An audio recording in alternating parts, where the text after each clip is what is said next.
Hi guys, welcome back. In this video, we're going to be going over a couple of hot topics in news. One being that the European Central Bank had actually slammed crypto assets, saying that they are worth nothing. Buterin explains what to expect from the merge as Ethereum comes into this, and much, much more, and a little bit of a price analysis, what's going on between Bitcoin, Ethereum. So if you haven't already subscribed, drop a comment, hit your bell, and get your latest truthful news in crypto.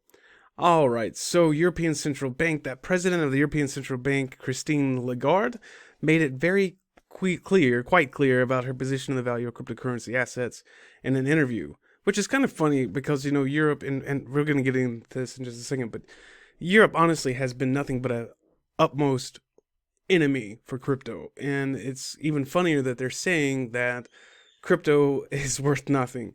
So we'll get into that. So she said on a Dutch television show in an interview that's going to be aired Sunday, the 22nd of May, the ECB had maintained her stance that crypto assets are extremely speculative and very dangerous investments, as per a report by Politico. Yeah, of course, we know that. We know it's that way, but of course, if any way that a government can put their dirty little fingers inside of anything to do with any kind of money or investment, they're going to be sure to do that. And I'm sure many of you are going to agree with me with that. They're always reaching into the cookie pot, demanding some kind of tax or money or something else. Why I don't really believe too much in a heavily regulated crypto. But anyway, she said, quote, "I have said all along that crypto assets are highly speculative, very risky assets. My very humble assessment is that it is worth nothing. It is based on nothing. There is no underlying asset to act as an anchor for safety." Uh, excuse me, lady, but you have no idea what you're talking about. There's so many different things. It's money typically is worth nothing. It's the job that is created that is worth something, so much like crypto, and everybody will agree here as well. Money is worth nothing. If I go and I build a roof for your house and you give me food, now we have that my job was worth something because I got food from it. If I work a job and you give me money for that job and I can buy food, you're just the middleman. So this is kind of where she's already, basically brain dead at this point. So it sounds very, very stupid. So whatever she thinks. But so the finance ministers and governors of the central bank of the 7 industrialized countries that make up the Group 7, G7, actually went to Germany on the 19th and 20th. That major topic of discussion was the prompt of regulation of crypto assets in the wake of the recent Luna controversies that shocked the crypto market. Yeah, it shocked a lot of us. People were killing themselves now because of Terra Luna. And in a couple of videos ago, remember when I spoke about Terra Luna, you guys, a lot of you were actually really upset about the whole, I'm telling you that you shouldn't buy it. It's nothing to really buy. And you're like, oh man, it's going to the moon. Yeah, we're doing that. Well, it looks like it fell and it continues to fall. The fork is worth nothing, honestly, here. It's not going to help. It's already burnt. Trust is gone. A lot of you agreed with me, and some of you even thought that I was pushing Luna, which is not the case. So, just to be clear on that, Luna was really good at one point, where it did fight that bear market. But, hey, we can't see when someone's really attacking or going through, and it's not going to come back up now. It's too far. It's completely gone. Anyways, the ECB prepared to hike the interest rates. So Lagarde also addressed the topic of monetary policy, suggesting once again that the ECB is prepared to raise interest rates in July in order to combat the galloping inflation in the Eurozone. Well, geez, I wonder where that's coming from. Just like the American inflation coming on, right? So let's see, pumping billions and billions of dollars that's typically in a war that's not yours, kind of really affects that, doesn't it? So of course that's really going to make this much, much worse anyways. So, but yeah, crypto is such a dangerous asset here. But okay, well, whatever, ladies. So you can see that Europe is going to fight this. In the next couple of videos, we're going to make one about Binance, actually. I have a bone to pick with Binance. But it's kind of strange that now Germany is considering having talks with Binance CEO, which is kind of strange about this. Anyways, I don't do Binance, but I will make a video on this in upcoming, so that's why it's important to subscribe and get your updates. All right, moving in. Bloomberg Strategist, he said that UST's collapse is something we were expecting. Would have been great to have a note, guys, right? Mike McGowan had a recent interview with Bloomberg Intelligence, shared his thoughts on the collapse. Speaking in an interview on Cointelegraph, McGowan said the UST price collapse was a warning to the rest of the crypto industry on the dangers of algorithmic stablecoins. UST, which most investors originally thought to be pegged to the value of $1, underwent a price collapse that tanked the crypto market across the board. Maybe that could be something to do with just based on the dollar. Well, okay. So one thing that's notable here is that the part of the ebbing tide of risk assets, when the tide goes out, you see who wearing clothes, and we found out algorithmic stablecoins that are based on a market that needs to go up weren't the best idea. He also called algorithmic stablecoins Terra USD's collapse unfortunate but not unexpected, given the bubble-like conditions of the crypto markets. The Bloomberg analyst said that Terra's fall was what we've been expecting and hoping for. I'm going to read that again. What we've been expecting and hoping for. Right? Can you imagine this dude? What a chump. Noting that the market needs to purge overextended crypto assets that have ballooned over the last 2 years.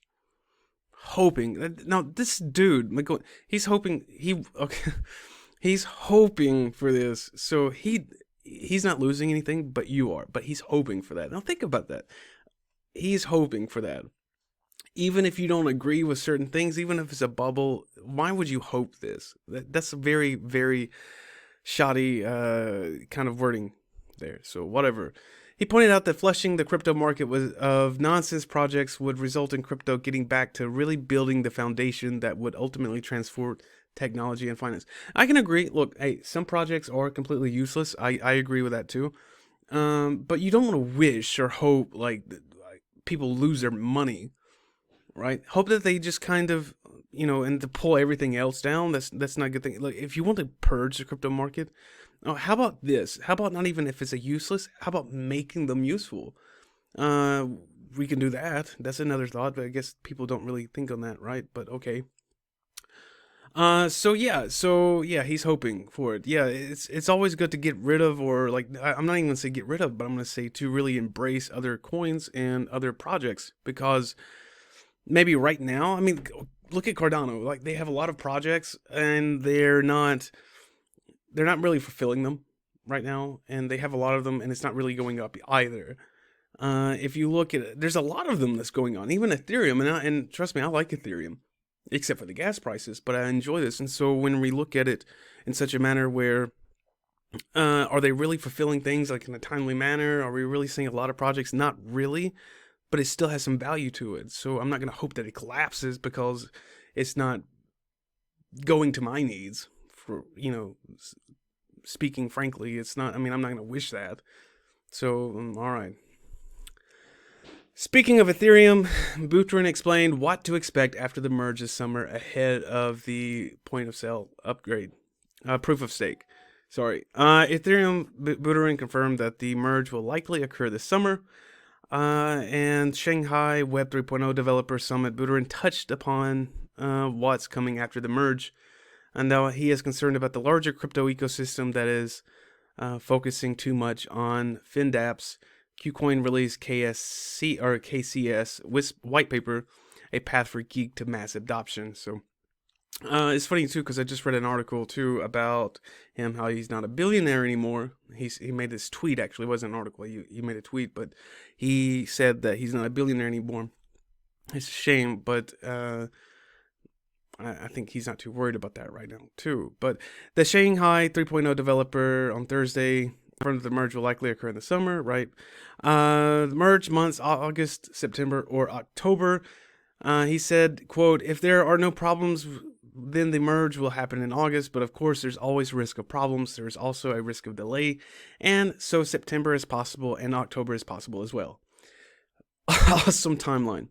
That said, Ethereum developers have already set out June 8th as the date of the biggest testnet merge on the Ropsten network. Ropsten testnet is going to merge on June 8th. Merging Ropsten is a huge testing milestone towards the mainnet merge later this year. He says, so this will be a major test, larger than any of the tests that we have done before, taking a large existing test network with many applications and proof of work, moving into proof of stake. So Rupsing's proof of stake transition will essentially decide the merge timeline this year. And the roadmap, they give you a nice little roadmap. Buterin also acknowledged that the crucial London hard fork as part of Ethereum's improvement proposal 1559 was also executed in August last year, considering the gas fees have been one of the biggest challenges for the network ahead of that transition. Now, Horowitz's latest State of Crypto report noted that Ethereum prioritized decentralization over scaling, which led Ethereum killer benefiting over time. A16Z called Ethereum's popularity a double-edged sword. Despite the challenges, the network is currently a leader in around 7 million and 50 million active users, as per the report. Now, so he said, so my personal opinion is if the merge, we have the surge and we have nothing else, then Ethereum will still be a great system. But I think if they verge and we also get the purge, and we also get these other improvements, the splurge, then Ethereum will be an even better system, Buterin said. So all in all, this is what we're going to expect, right? So the crypto space, including Ethereum space, is focusing too much on financial applications in the last couple of years. He said, I think financial applications, they are good, they are important, but financial applications are also high risk. Said that people are trying too hard to optimize them. Now, recent developers in the crypto market that occurred Terra ecosystem meltdown also fuel Buterin's concerns. Yeah, it's fueling all of ours at this point. But all in all, okay, so this is what we're going to expect. You can check this out too here on the news. So to be in crypto.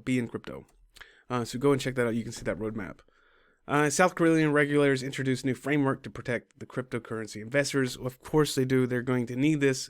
That comes after Do Kwon running. He's pretty upset, pretty sad. But the government is making a few recommendations that will serve to protect the crypto investors. That's cool, but where are they going to put their fingers at? Just the same. A compilation allegedly outlines the pattern and flow process for the new regulations. So firms on crypto coin issuing would be first hand over white paper of their project to the FSC. Making changes or updates to the project white paper, the companies must first notify the FSC. All foreign companies are not exempted from the rule. They intend to trade their coins on exchanges in South Korea. They must also comply with the regulations on the white paper. So they're exactly saying, hey, you must come to us first for all of this. We want to see, we want to judge, and otherwise get out of here. Fantastic, South Korea. All right.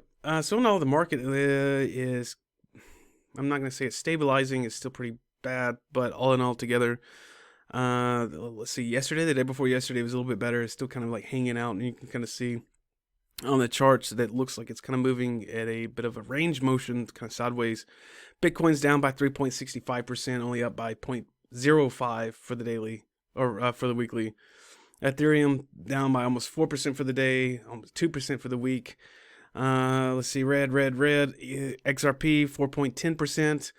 It is negative. Solana is up by 0.94% for the week and down by almost 7 by 6.25% for the 24-hour period. Dot's down the same. Tron's down the same. Matic down 1.81% for the weekly to 86 for the daily. Near everything's down. Honestly, Uniswap is the only one up by 3.5. Monero is up for the week, pretty good. That's cool. I have to check into that. Maybe we can do a video on Monero. 22.86% for the week. We'll have to see where it's at. Trading at $173.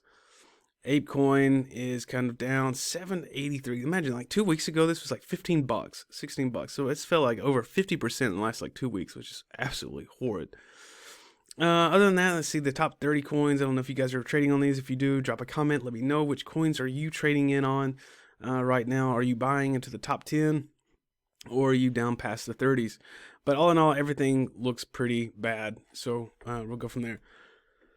All right. With that being said, look, Bitcoin is moving. That's a sideways movement that we're talking about. Actually, it doesn't look like unhealthy. This is the daily. It doesn't look too unhealthy. It looks like it is starting to stabilize a little bit. Nothing like huge. It's like when you see these huge candles, it really kind of signifies a big change in the market. You can see that each and every time. From there, like this moment proved the upswing on that. And then you had this candle, which kind of signified this one as well. And so forth. And this one, this big candle also signified. So Bitcoin is trading at 29,000. I told you guys like before in past videos, this is where it's going to go. But all in all, it's still bouncing off of support, not really doing anything for Bitcoin right now. If you're looking at Ethereum, the same thing follows along. If we look at the MACD, it's kind of hard to tell at this point. If we look at the MAC, I just want to move. Yeah, it looks like it's starting to come up underneath. Maybe start kind of pumping up a little bit. Maybe, I can't really call it a pump, but it will start to gradually go up, I think. The same thing, so kind of holding tight to the support line. But 1,974, absolutely killing it, killing my mood. But we'll see where it's going to be. And coming from here. But the thing is where it's kind of you see like where you have the candles, right? 1, 2, 3, 4, 5 of red, and green, and 1 and 2. You're starting to really see the shift, kind of that power shift back and forth, back and forth. It's not so bad, honestly, because it shows that it will start to stabilize a little bit. We just need to get off the support line. I'm not, and if you guys are trading right now, do not trade on support.